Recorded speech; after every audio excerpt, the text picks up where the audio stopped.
Sicko Nation, what is good? Yeah. Another little lunchtime live for you. Coming at you. This might be what I get back to, man. I like doing this. I think I'm a morning person now. That's crazy, but I think my creativity really flows more in the morning as I'm sitting around surfing the internet for a couple of hours. Yeah, so a couple of things that I want to talk to you about. Do me a favor. Hit the like button one time. Subscribe if you're brand new. What else do we say on YouTube? Like, subscribe, be active in the chat, all those types of things. I feel like there's something else I wanted to say. Oh yeah, these shows are brought to you by Game Time Ticket app. Get $20 off your ticket purchase on Game Time by using promo code CLNS. And Mando full body deodorant. Don't forget, stop stanking. Get $5 off your starter kit. That equals about 40% off on shopmando.com using code SICKOS. And get all the SICKOS merch on runitbackphillyshop.com. Thank you all for the support. Somebody put OKC with a thumbs down in the chat. I'm not really sure what that means. Yo, DJ, what's up with all these Sixers fans hating on Grimes on Twitter? So pathetic. Yeah, I don't know anything about that. But I will say this. Twitter is not real life. Twitter is not even close to real life. It's absolutely insane, actually. And if you want to talk about, like, certain ideas and ideals that have shaped the media in recent years, that has imploded movies and video games because everything's about an agenda and a message more than making a good product. It all comes from companies fearing backlash from the 1% of psychopaths on Twitter, and everybody is slowly realizing now that Twitter is not real life. And these people are not real people. They are psychopaths. There is a Russell Westbrook stan base on Twitter. I'm talking Russell Westbrook fan pages, bro. Who just, you're not allowed to say anything negative about him. And the at will be like Russell Westbrook stan 69. Like, it's not real life. Twitter is a very odd place, and you have to just take it with a grain of salt. There is a couple of things. Vladrack, what's up? R.S. Carter, what's up? There are a couple of things I want to talk about. Some things that went down in the NBA last night. And whatever else you want to talk about, feel free to throw it in the chat, man. There is, unfortunately, a couple of 76ers things that we got to talk about. I didn't want to. I was just going to come up here and talk about Luka Doncic revenge game in Dallas. I was going to talk about the Lakers a little bit. I was going to talk about how the Celtics threw a game last night. I was going to talk about a couple of different things. But unfortunately, there is some 76ers things to talk about. Do we care that Jeff Doughton Jr. had another career high last night? 30 points in an NBA basketball game.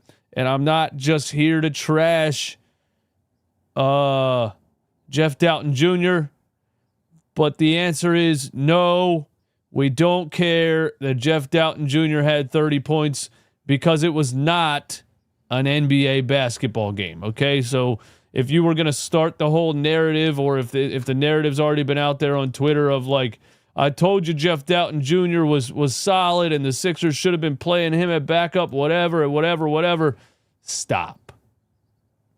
Much like I just said, Twitter isn't a real place.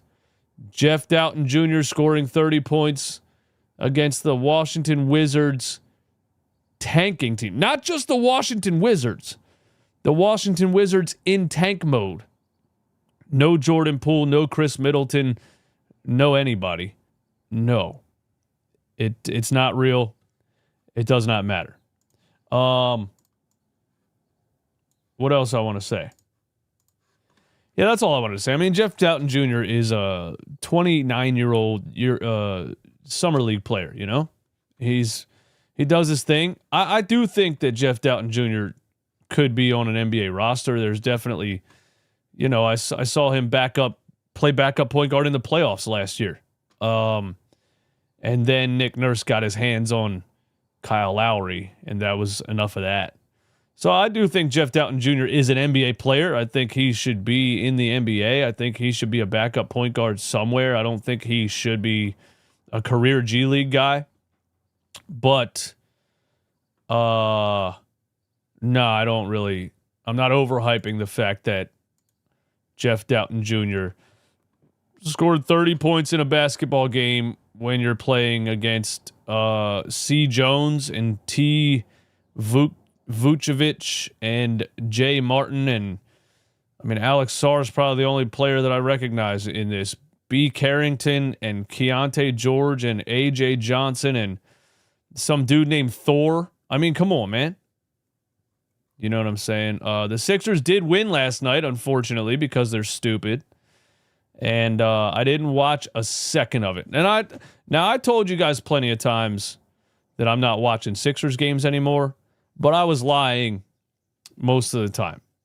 I was lying every time, actually, because I would at least put the game on for a minute or two. Last night was the first time I did not even consider putting the game on the TV. Last night was the first time that the 76ers were playing a basketball game, and I did not even consider putting it on the TV. I don't care anymore. I know there's 2 games left. I'm ready for it to end. I'm ready to start thinking about the lottery, whatever else. Didn't watch a second of it, and I know for a fact I didn't miss anything. I did see this, though. Adem Bona, since March 9th, is leading the NBA in blocks per game. And I said Nick Nurse is a terrorist for playing Yabusele at center all year. And this is not a shock. This is obvious. We all knew this. And when you look at Michael Malone getting fired, when you look at some other guys getting fired, and you look at some of the rumors about why these coaches are getting pushed out or championship-winning coaches are getting fired, it's things like this. You saw from Nick Nurse this season an experienced championship-winning coach play politics over logics. He played politics over logics all season. And it was the detriment of this team. Were they going to win anything without Joel Embiid being healthy? Absolutely not. So did it benefit them in the long run because they weren't going to win anyway and they ended up in the lottery? Sure. But he didn't try it. That's the thing. He played politics over logics all season long. Nobody in their right mind would play Gershon Yabusele at center all season long.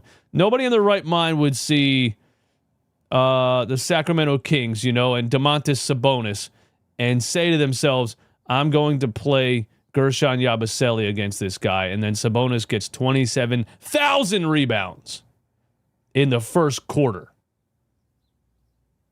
So, yeah, it's not a shock. Adem Bona, I just saw a tweet that Romp made yesterday that said at the draft combine, an unofficial measurement, Adem Bona broke the damn record for vertical leap at 48.5 inches. He can jump out the gym. He can block shots. He can run to the rim. He can catch lobs. He should have been playing all season. Okay, they were still trying to win. They started 3-15. They said they're ramping up Joel Embiid. Sure, they weren't going to do that. But after they realized, well, that's the problem. They hung on to the thing all season long, acting like once we get healthy. Bruh, there's a clip of me on Instagram when they were 3-15 saying, I don't know if I've ever seen a team accidentally tank for the draft lottery. I was already talking about Cooper Flagg 18 games into the season, not because I didn't think they would ever get healthy, but I saw how bad they were in every single aspect outside of Joel Embiid being healthy. The supporting cast, the transition defense, perimeter defense, catch and shoot 3-and-D wings, none.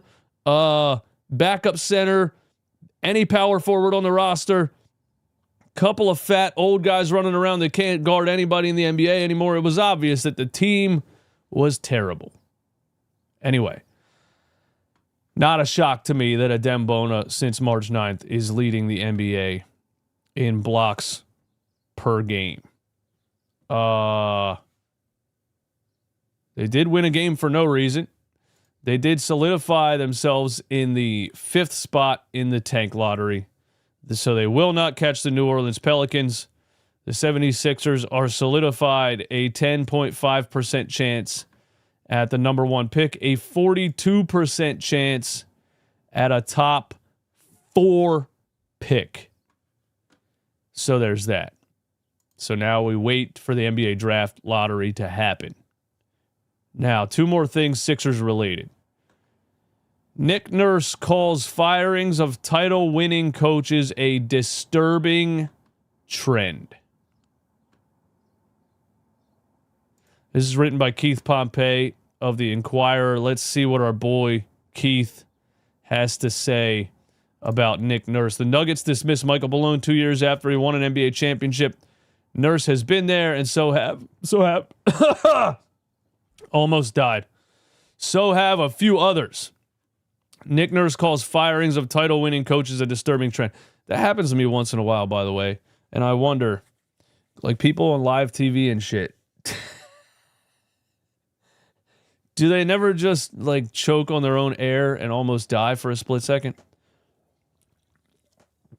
Anyway, Nick Nurse calls firings of title-winning coaches a disturbing trend. Let's see what Nick Nurse said. After Michael Malone's firing by the Denver Nuggets on Tuesday, 4 of the last 6 NBA championship coaches have been dismissed. That's a crazy number. 4 of the last 6 NBA championship coaches have been fired. Nick Nurse says it seems like a disturbing trend. I don't know who started that, but it does seem kind of strange. He was joking when he said that because he started it, getting fired by the Toronto Raptors in 2019. As a first-year head coach for the Raptors, Nurse helped to lead them to the 2019 title. He was named NBA Coach of the Year the following season while leading the Raptors to a 53-19 record and a second-round playoff loss to the Boston Celtics. It's pretty crazy. This kind of sums it up, how much coaching does not matter in the NBA.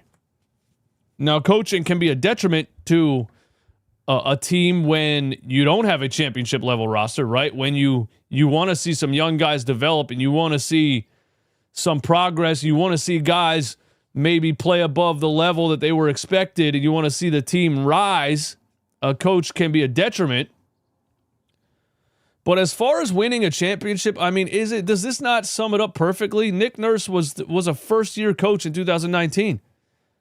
That roster was going to win an NBA championship with my 9-year-old son coaching them. Plus, everybody else got hurt that year, and the 76ers collapsed like the 76ers do, and Kawhi Leonard hit a 4-bouncer, only Game 7 buzzer beater in NBA playoff history. But that team led by Kawhi Leonard in his prime, healthy, the coach just kind of had nothing to do with it. I'm sorry. Or the coach... I think what I want to say is that coaching mindset of hard nose, right? No BS. Here's how we're going to get it done. It works with a championship roster. Michael Malone the same way. Once you don't have that solidified championship roster, what can you do? And these coaches are getting exposed. That's what's happening. These coaches are getting exposed. You got the roster. You win the ring, right? Then the roster falls apart a little bit and everybody starts to see, maybe this guy's a little bit overrated. These coaches are getting exposed. That's what's happening. Toronto, however, went 27-45, 48-34, and 41-41 with just one postseason appearance over the next 3 seasons. He was fired by the Raptors on April 21st, 2023. And I understand both arguments. What's a coach supposed to do with an inferior roster? I get it. You can't win a championship with Pascal Siakam and Fred VanVleet being your best players. I get it. What else did he say? I don't think leeway is what we're looking for, Nurse said. I think anybody is looking for that. You've proven you can get the ultimate goal for a team with your own team, right? I think anybody is looking for that. You've proven you can get to the ultimate goal for a team with your own team. I don't know what the fuck that means. The role changes sometimes, right? But as we know, it's an emotional game. It's a pressurized day in and day out winning and losing game. That's for real. You know, everybody feels it day in and day out. It's tough. But Malone's firing wasn't this season's lone head-scratching coaching move. The Grizzlies fired Taylor Jenkins. I feel bad for both guys. Nurse said both of those guys are 2 great coaches. That's for sure. Do we think Nick Nurse is actually on the hot seat here? I just see so many similarities between the firing of Michael Malone, the firing of Taylor Jenkins, and the potential firing of Nick Nurse, even though he didn't win a championship here in Philly. And also, why would he want to remain? You know? I've said this a million times, but why would Nick Nurse want to continue to coach this 76ers team? His goal after Toronto was to get back to winning championships, was to get back to high-level coaching in the playoffs and hopefully get back to the NBA Finals. And he thought he was coming here because he thought the 76ers had a championship roster. Because he thought Joel Embiid could still play basketball. Because he thought Paul George wasn't a scrub. So why would he want to continue coaching this team? Pay is good? Yeah, I mean, I say this all the time, but money's not everything, guys. It's just not. Money is not everything. Nick Nurse does not look happy. And if you've ever been in a situation where you're making decent money but you hate your job, it gets to the point where you're like, I would rather do anything else than to continue doing this. Money is not everything. Money is nothing, actually. Money does not make you happy. If you're not happy but you have 4 houses and 6 cars, you're still not happy. Westbrook will be in the Basketball Hall of Fame. Not right now in his career. He is not helping any team. What's up, Mike? Sixers fans know more about the team than Nurse. He doesn't care anymore. He doesn't care anymore. Money makes me happy. I think, look, I don't want to turn this into philosophy or something like that, but money relieves your financial stress. That's a fact. And so if you're stressed because of money and then you get money, yeah, money fixed your issue. But Nick Nurse has had money for a long time. Money's not the reason he's staying anywhere, I don't think. Shout out to everybody in here, 192 in here. I want to talk about the odds of getting Cooper Flagg. What teams are going to draft Cooper? What teams are in the running for drafting Cooper Flagg? What team you could see Cooper Flagg being on? And could he declare for the NBA draft, see what team wins the lottery, and then back out? That would be crazy, wouldn't it? Oh, we have one more thing. One more Sixers thing, unfortunately, before we move on to fun things to talk about. Tyrese Maxey officially done for the year. This is the funniest, most 76ers thing I've ever seen in my fucking life. They're just hilarious, bro. They are so funny. There's no way this franchise is being serious. I swear to God, they're sitting back in an office with their feet kicked up, making jokes, dude. It does not seem like they're being serious. During his ramp-up return to play, If I hear the phrase ramp up one more time, I'm going to ramp off a bridge. During his ramp up to return to play, Tyrese Maxey re-injured his sprained right finger, which was confirmed by a recent MRI.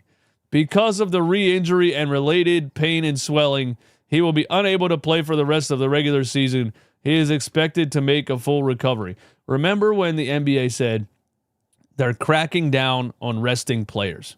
And everybody was like, finally, it's about time they stop these guys from sitting out when they're healthy. And I was like, hello, knock, knock, knock, dummies. They can just make shit up. Hello. You can just say you have a sore ankle. Who's going to prove it? You can just say you have back tightness like Ben Simmons for the last 19 years. You can just say things. They can't prove that you're not hurt. So the Sixers have a couple of games left in this season. They teased Tyrese Maxey coming back like a week or so ago. And they've been holding him out the whole time. I knew they were going to continue to hold him out because why would you play him? But if the NBA is going to put pressure on you, say, hey, we think your guy's healthy, man. You know, I know let's keep it a buck here. We know you guys aren't trying to win, but we know he's healthy. And if you're not going to play him, we're going to start. They're like, all right, fine. Guess what? He injured his finger that one time that nobody really knows about, and he's been out with the injured finger that nobody really knows or talks about, and we put him in a ramp up to return to play. All right, which includes like finger exercises and handstands and like walking on your hands down a flight of stairs and other things that involve strenuous finger activity. Whoa, pause. And he actually, what did we say, guys? He re-injured, what was it again? He re-injured his sprained finger during the finger ramp up. And so he can't play. Happy David Stern? I mean, Adam Silver? Fuck off. This is basically the Sixers saying, hey, fuck off. He's not playing. It's just hilarious to me that they put this out and they use the term ramp up. And the whole thing is just so 76ers. This whole season was a ramp. It was a ramp up. This whole season. Everybody's ramping up, guys. We're all ramping up. Everybody's ramping up. And everybody ramped down. Ramping up from an injured finger.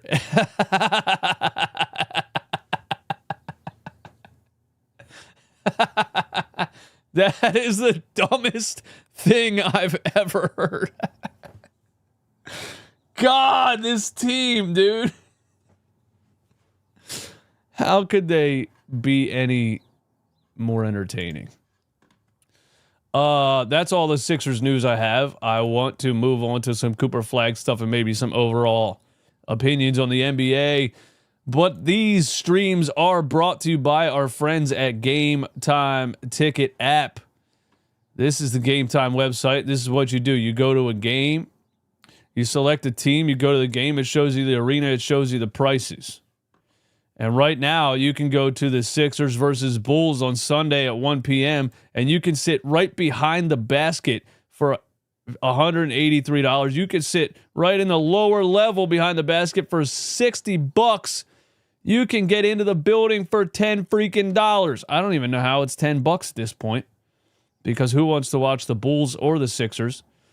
But Game Time has a new feature called Game Time Picks that makes getting tickets to see your favorite teams play live even easier. Game Time Picks filters out the fluff to show you only incredible deals on great seats so you don't have to waste time searching through thousands of tickets. Take the guesswork out of buying NBA tickets with Game Time. Download the Game Time app, create an account, use code CLNS for $20 off your first purchase. Terms apply. Again, create an account and redeem code CLNS for $20 off. Download Game Time today. Last minute tickets Lowest price, especially 76ers games, guaranteed. Thank you guys for hanging out, man. Who else is in the chat, man? Zah, what's up? I see you. Mike Sports Vibes, what's good, my man? Who do we play next? We play the Atlanta Hawks and then the Chicago Bulls. Two absolutely dreadful, terrible games that nobody wants to watch. Yeah, let's talk about Cooper Flagg, man. The Hornets, Jazz, and Wizards have clinched the top odds to potentially land Cooper Flagg with the number 1 overall pick.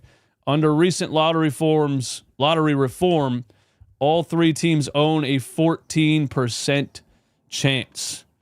All 3 teams have a 14% chance at landing the number 1 overall pick. And then, the Sixers are down there at 5. New Orleans is at 4 with a 12.5% chance. Philly is at 5 with a 10.5% chance. This is the Cooper Flagg sweepstakes. That's what it is. Cooper Flagg has the ability to reinvent one of these basketball teams. There has not been a player that had this potential to completely change a franchise since who are we gonna say, man? Zion Williamson. Assuming he wasn't gonna, blow up to 300 pounds, start banging porn stars, and injure himself every season 17 times. There hasn't been a player that has the potential to completely change an NBA franchise in a long time, and Cooper Flagg is one of those guys. And somebody yesterday said, I would take Ace Bailey over Cooper Flagg. You're out of your damn mind. I love a lot of potential of a lot of guys in this draft. You're out of your damn mind. Stop smoking whatever you're smoking.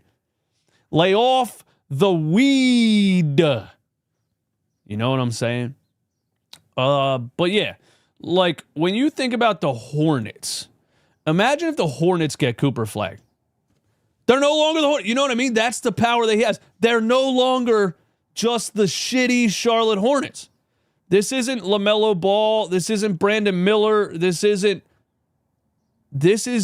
franchise changing. And Cooper Flagg alongside LaMelo Ball and Brandon Miller, I think the star power that he has, the potential just star power that he has, well, could also elevate guys like that to a different level. And I like LaMelo Ball's talent, but he plays like he's wearing AirPods. You know what I'm saying? He plays like he's in slides with a book bag on. He doesn't give a shit at all. So someone like Cooper Flagg could completely revolutionize the Charlotte Hornets, for example. The Washington Wizards, for example. Maybe Chris Middleton doesn't have Joel Embiid syndrome and is healthy. I think it was an ankle, though, not a knee. But Jordan Poole, Chris Middleton, who else is on the damn Washington Wizards that anybody should talk about? But either way, you get a guy like Cooper Flagg, all of a sudden Jordan Poole is a little bit more Warriors Jordan Poole, right? And not just Wizards Jordan Poole, who's just a guy out there chucking up shots, might give you 35, might give you 0. But it's all because, this guy could revolutionize one of these teams. The Utah Jazz, as a basketball fan, like if the Sixers can't land the number 1 pick, obviously, as a basketball fan, I would like to see Cooper Flagg on the Hornets or the Wizards. Or am I going to say the Nets? Fuck no. Fuck the Nets. Not the Pelicans either. Y'all just had Zion. You guys don't get another chance. You just got Zion in the draft and fumbled that whole bag. No. But as a basketball fan and like enjoying parity in the NBA, I think I would enjoy Cooper Flagg going to the Hornets or the Wizards, if not the Sixers, of course.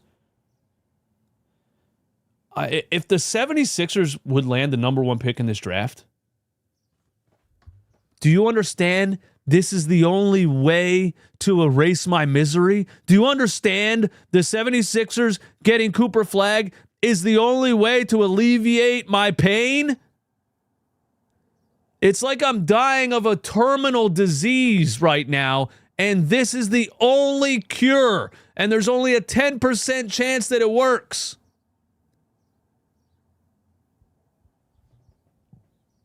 Anyway, probably not going to happen because it's the Sixers. So, yeah, I would like to as a fan of parity around the league, I would like to see probably Cooper land with the Hornets or the Wizards.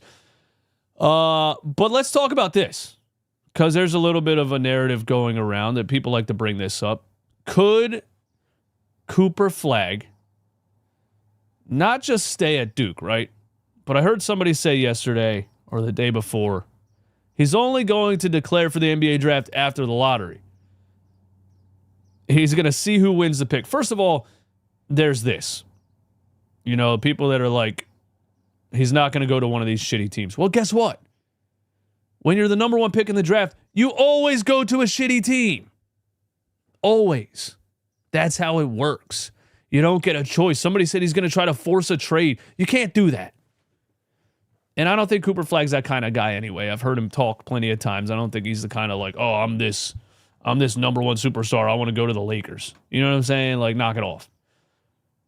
So it's not like he's going to see one of these teams get the number one overall pick and be like, screw that, I'm going back to Duke, because next year you're going to be in the same situation. The shitty teams are going to have the number one pick. That's how it works. Right? But also, he can't declare for the draft after the NBA lottery. Players wishing to declare for entry must submit their names no later than April 26, 2025. April 26th. Early entry deadline. Generally, early action applies are due in a month of November. Wait, that took me to something else. Back. The NBA lottery is on May 12th. So you got to put your name in by April 26th. The NBA lottery is on May 12th. So he can't be like, hey, the Wizards won the lottery. I want to stay at Duke. Or could he? NBA draft withdrawal deadline, June 16th.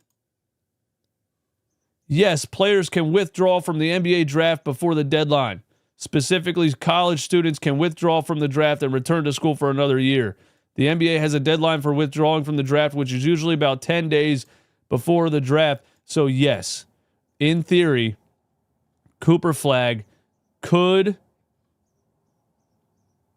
see who wins the lottery and say, forget that, I'm going back to Duke.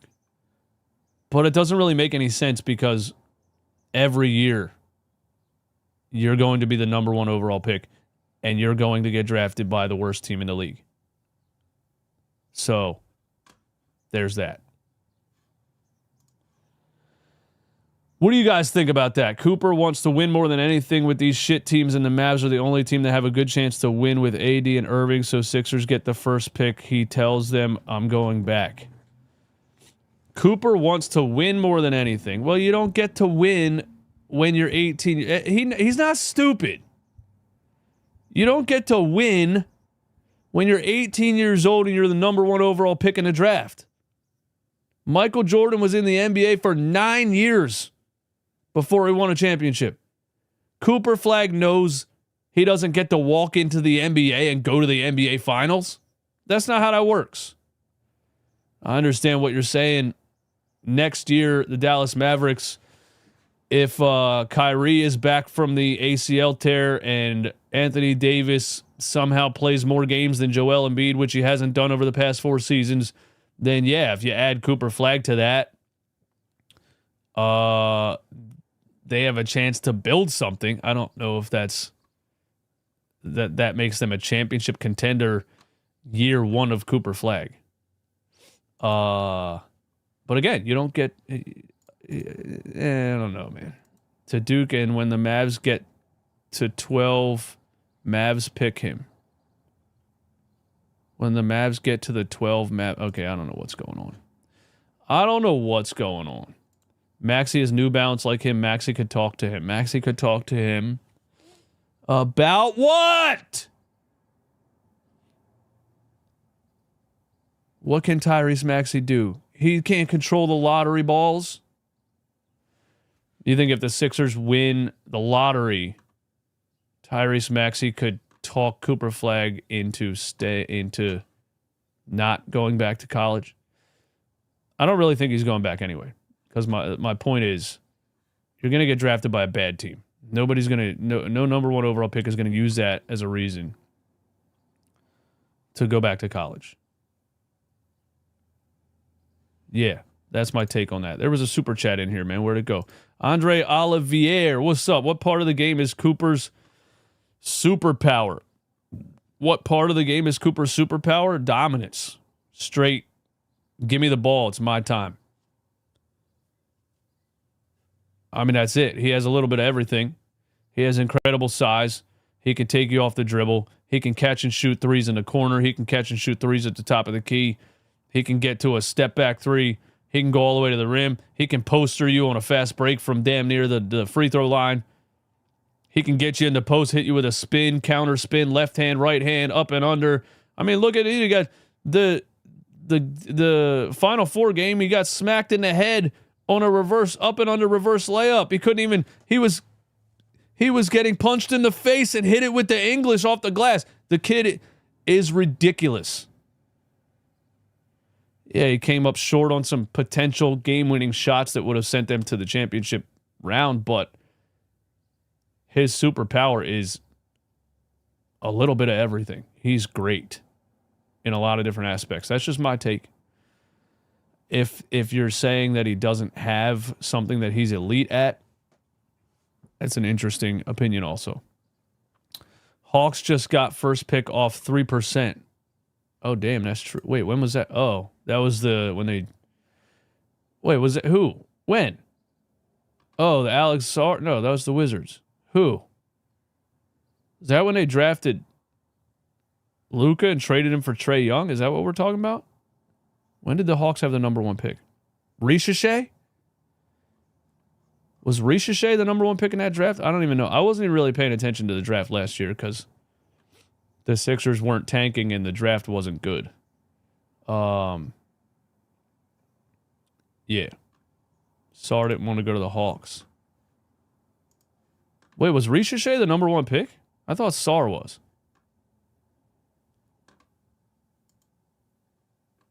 Wait, not even Ricochet. We're talking about somebody else. I don't freaking know, dude. But anyway. Is it Ricochet? Is that the same guy? Yeah, Ricochet was number one. And Sarr was number two. I thought Sarr was number one since, like, I don't know. This whole season, I thought Sarr was number one. But anyway, so you think, what? You think they drafted Ricochet because Sarr didn't want to go to the Hawks? I don't know if that's true. A lot of rumors, though. What else, man? Last night, the Lakers played the Mavericks in Dallas. This is maybe one of the craziest things I've ever seen in all of sports. They play Luka Doncic a tribute video. I didn't expect them not to, but all of the fans are cheering for Luka Doncic every time he scores. All of the fans are chanting, "Fire Nico Harris." I've never seen an entire arena of fans hate on its own team to this level. Not even close. I've never seen this before. This is insane. And imagine being a Dallas Mavericks fan right now. I hate the Sixers so much, but imagine if, like, 25-year-old Joel Embiid, right? When he's on when he's on MVP tears, he's putting up historic numbers. They just fall short in the playoffs. Imagine they trade him the next season, healthy. And he comes back for another team and drops 60 on the Sixers. Like, I've just never... I don't think this has ever happened before. A player this age with this... And I don't think you're ever going to see it again. This is the weirdest, dumbest NBA trade I've ever seen. And he gave him 45, by the way. He watched the tribute video. He had 31 points at halftime. He gave him a 45 piece. It was actually a close game, but the Lakers ran away with it in the fourth quarter. But I've never seen anything like this. And how just how do you make this trade? This is why I say it was set up by the NBA, because how do you make this trade? I was listening to NBA radio today, and Brian Scalabrine was talking about, like, you should have went to every other NBA team and saw what everybody was offering, and how did you do this, and you should have got this many picks and this many picks, and you should have at least got Austin Reeves and more first-round picks and all. Yeah, because it was a setup. That should tell you clear. There's no way it wasn't a setup. Rudy Gobert got traded for 5 first-round picks. Mikal Bridges got traded for 5 first-round picks. You're telling me 25-year-old superstar Luka Doncic, who has the ability to make any team instantly good, got traded for Anthony Davis and a first-round pick? Are you kidding me? There's no way it wasn't a setup. Or let's say it wasn't a setup. If this was not rigged by the NBA, then I don't even think this was Nico Harris. I know Dallas Mavericks fans hate Nico Harris right now, right? He's taking the fall for everything. But much like the Sixers trading Mikal Bridges on draft night, I don't think even the dumbest GM on the planet could do something like this, because guess what? Ownership has to approve these things. You can't just have a GM who's going off the wall, hitting red buttons left and right, fucking everything up. Ownership has to approve these things. And when I think about the Sixers trading Mikal Bridges on draft night, I've been saying for years, it clearly wasn't Brett Brown and Elton Brand coming up with a plan. It was Sixers ownership group thinking that they're playing 2K with $1 billion franchise. So if this wasn't set up by the NBA, this was Dallas Mavericks owners making a drastic decision because they think they know what they're doing and they don't. To me, this was a couple of billionaire dipshits that saw how the Dallas Mavericks lost in the NBA Finals. They saw the defensive issues of Luka Doncic. They saw his conditioning and his attitude and how he seems like he doesn't want to, he doesn't care to get back into shape, and he had his own trainer and all this stuff. They saw all of that stuff, and here's what they said. People that know nothing about basketball but just have a lot of money, here's what they said. Listen, guys, if we lost in the finals because of defense, right? Everyone can agree with that, right? We already have Kyrie Irving. We trade Luka Doncic for defense, we win the NBA championship. This is what they thought, because they don't know what they're talking about. The only reason the Dallas Mavericks were anywhere close to even the NBA playoffs was Luka Doncic. I think this was owners making a decision, much like the Sixers did with the Mikal Bridges trade. Not that that's even close to this level. Still one of the worst trades in history, though. I think this was owners making a decision, because sometimes you get sports owners that think they know what they're doing and they don't. That's the only explanation for something this drastic. And it goes down now as probably the worst trade in the history of the NBA. And if the Lakers end up winning or even getting close to the NBA Finals, it is definitely the worst trade in NBA history.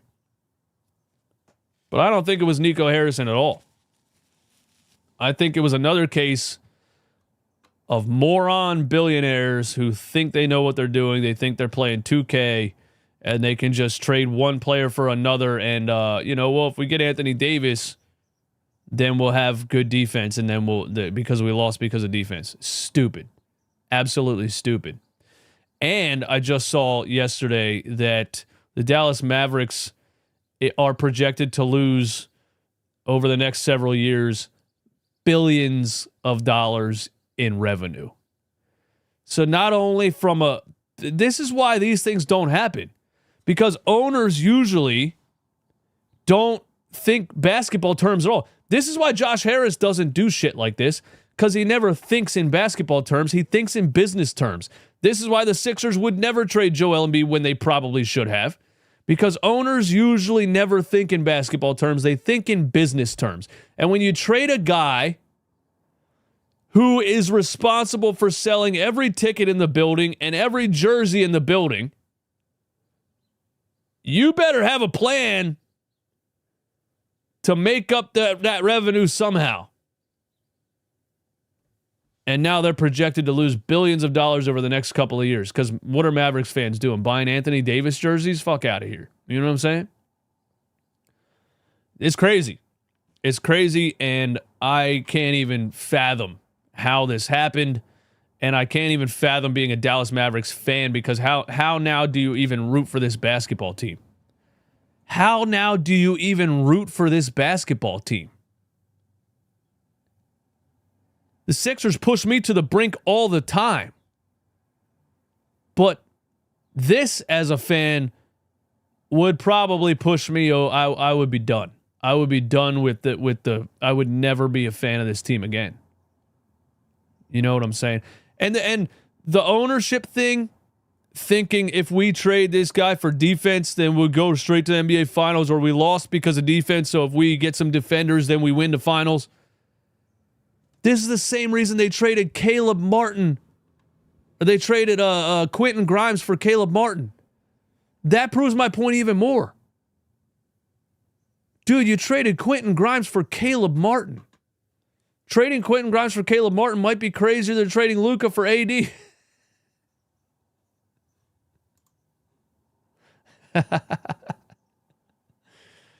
that trade might be worse. Caleb Martin sucks, man. Let's look at Caleb Martin's recent games, because I remember Sixers fans telling me Caleb Martin is untouchable. They said this around the trade deadline. Don't trade Kelly Oubre. Don't trade Caleb Martin. We need his defense. They say that all the time. They say that all the time. They say this all the time. They said this about Ben Simmons. We need his defense. Shut up. He sucks, man. When this guy started for the Sixers, I said, what the fuck is this? Remember that?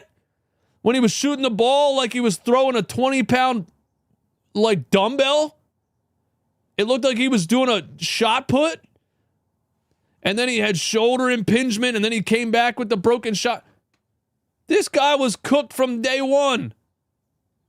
Look at it, and then I don't know how you end up trading him to the Dallas Mavericks. I don't know, because all the Dallas Mavericks saw was playoff defense. That's all they saw. That's all the Sixers saw when they signed him, but that's all the Dallas Mavericks saw. Playoff defense. We lost in the NBA Finals because of defense. If we trade Luka for AD and we trade Grimes for Caleb Martin, then we win because of defense. That's stupid, but that's what happened.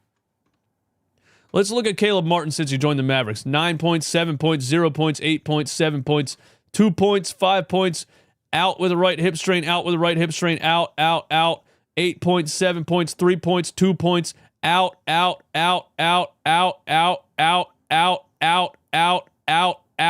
0 points. Look at Caleb Martin for the Sixers. Out. 5, 8, 17 against Brooklyn. Woo! 2, 12, 7, 5, 23 against Boston. 12, 8, out, 0, 2, 9, 5, out, 3, 10, 2, 12, 3, 18, 17, 5, 13, 14, 5, 9, 7, 17, 11, 12, 10, 7, 7, 7, 0, 5. You suck. Let's look at Quentin Grimes since he joined the Sixers. 17, 29, 28, 24, 26, 15, 22, 26, 25, 28, 46, 28, 29, 35, 25, 30. Hot take. This trade is worse than the Luka trade. And again, it's billionaires playing 2K. That's what it is.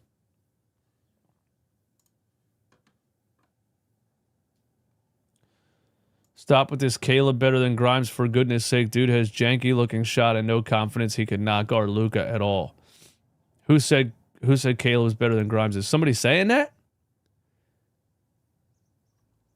Caleb Martin is a better defender than Grimes, though. Caleb clears Grimes defensively. Oh my God, dude. Oh my God. Again, some of you guys think that you're playing Pokemon. That's what you think. You think you're playing Pokemon. You think if you have all the best cards and then you put your card up against the other player's cards, you win the game. Except you have to actually play basketball. Caleb Martin clears Grimes defensively. Cool. When he's not hurt. Cool. 5 years ago. Yes, if I had a championship roster that was just missing a 3-and-D wing 5 years ago, I would love to have Caleb Martin on my team. And Grimes isn't even a bad defender.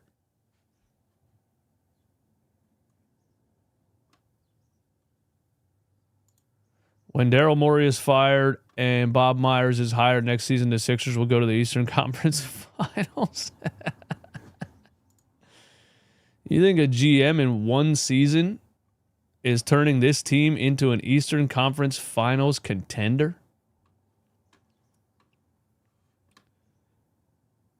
I don't think so. What else was I going to talk about? Oh, the Russell Westbrook Denver Nuggets thing is wild.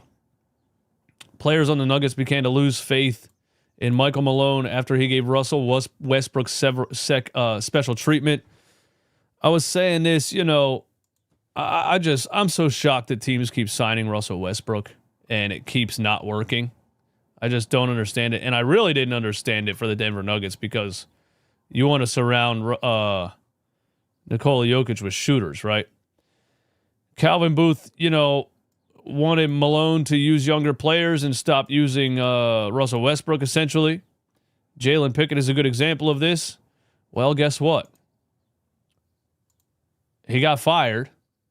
And then, in Wednesday night's 124-116 win over the Sacramento Kings, Edelman benched Westbrook down the stretch of the fourth quarter, choosing instead to close with Pickett. And the Denver Nuggets won the game.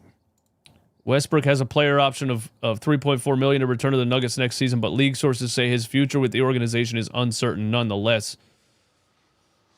I mean, is he going to pick up his player option? Probably. Can they just buy him out? Probably. That's what I would do. Just wild, though, that a GM was watching a coach play a player in the fourth quarter and losing games, and the GM said, hey, man, stop playing this guy. Play the younger guy. This is not helping. This is bad. And he refused to do it. And then the GM and the coach both got fired. And then they move on to playing the younger player in the fourth quarter, and they win the first game. I know it's a very small sample size, but it makes me think about Nick Nurse and Kyle Lowry, or Nick Nurse and Eric Gordon. Right? Except we don't have ownership that knows anything about what's going on. Imagine the beginning of the season, Nick Nurse playing Eric Gordon and Kyle Lowry getting ran off the floor by everybody. He should have been This is what happened, bro. This is what happened. Somebody that's in charge was watching Michael Malone do this and said, get him the fuck out of here. I've seen enough. Because he's stubborn, he's not going to stop doing it, and it ain't working. How did the Sixers see Nick Nurse play Kyle Lowry and Eric Gordon for the first 20 games of the season, get ran off the floor by Grady Dick, and not fire him immediately? This is the epitome of, like, if I was an owner of the team, right? I've said so many times, what he did last night was a fireable offense. It seems like the Denver Nuggets are kind of like if I was the owner of the Sixers. Hey, man, stop doing that. Hey, stop doing that. Hey, man, you're fired. But the Sixers don't have an ownership group that knows anything about what's going on. So there's that. Russ is playing nice this year. Sure, if you just look at the overall stats. I just saw a tweet that showed, a lineup plus minus with Russell Westbrook in the lineup. Dude, watch the games, man.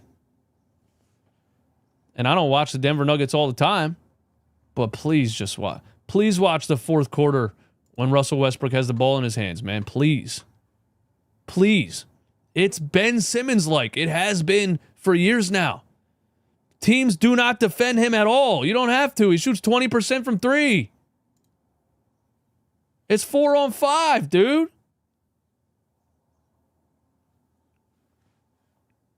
It's a crazy story over there in Denver that Michael Malone basically got fired because he wouldn't stop playing Russell Westbrook. Anyway, thanks for hanging out with me, guys. I appreciate it. Another lunchtime live, just some little Sixers NBA news type of stuff. Thanks for coming through. Thanks for hanging out. If you're watching on the replay, hit the like button for me. If you're watching live right now, hit the like button for me. Subscribe to the channel, all those things. I'm going to try to do this as much as I can, just chilling, talking about the league, the Sixers, whatever else, every day. And I'm beginning to have a new pick for my favorite to win the finals this year. And it is not the Boston Celtics because I hate them with all of my being. And it is not the New York Knicks because I hate them maybe more. It's not the Nuggets, obviously, anymore. It's not the... Fuck, man. Is it the Lakers?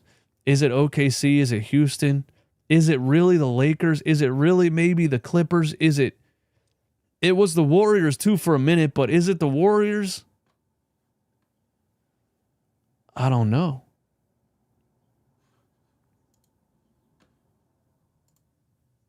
Clippers. Oh.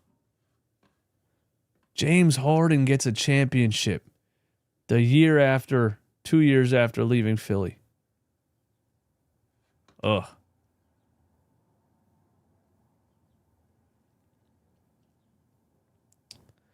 I think I got to go with the Cavaliers by default, man. I think I got to go with the Cavaliers by default. The Cavaliers are my only hope this season. I am hereby a Cleveland Cavaliers fan, and I will root for them throughout the NBA playoffs. Thank you guys for hanging out. I'm out.